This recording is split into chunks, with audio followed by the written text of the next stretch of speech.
உங்க வாழ்க்கையில போராட்டமே வராதுன்ட்டு இல்ல, வரும். ஆனா மேற்கொள்ளுவீங்க. எத்தனை பேர் ஆமென் சொல்லுங்க? வசனம் பைபிள் சொல்லுது, ஆண்டவரே சொல்லுகிறார், உலகத்தில் உங்களுக்கு உபத்திரவம் உண்டு, நான் உலகத்தை ஜெயித்தேன். எத்தனை பேர் ஆமென் சொல்றீங்க? கிறிஸ்துவுக்குள் இருந்தீங்கனாலே, ஆண்டவரை பின்பற்றினாலே சில போராட்டங்கள், சில உபத்திரவங்கள்லாம் வரும். ஆண்டவருக்கே வந்துச்சு, அப்போ நீங்களும் நானும் ஏமாத்துறோம். எத்தனை பேர் ஆமென் சொல்றீங்க?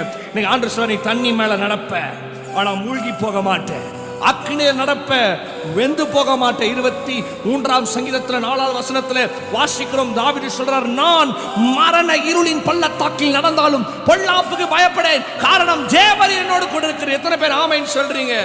என் ஆண்டவர் உன்னை பார்த்து சொல்றார், நீ அக்கினியில் நடந்தாலும் சரி, எப்பேற்பட்ட உபத்திரவத்துக்குள்ள நடந்தாலும் சரி நடப்ப, ஆனா அது உன்னை மேற்கொள்ளாது. போராட்டம் வரும், அது உன்னை மேற்கொள்ளாது. வியாதி வரும், அது உன்னை மேற்கொள்ளாது. கண்ணீரின் பள்ளத்தாக்கில் நடப்பீங்க, அது உங்களை மேற்கொள்ளாது. காரணம் தெரியுமா? தேவரீர். சூப்பரா இருக்குல்ல?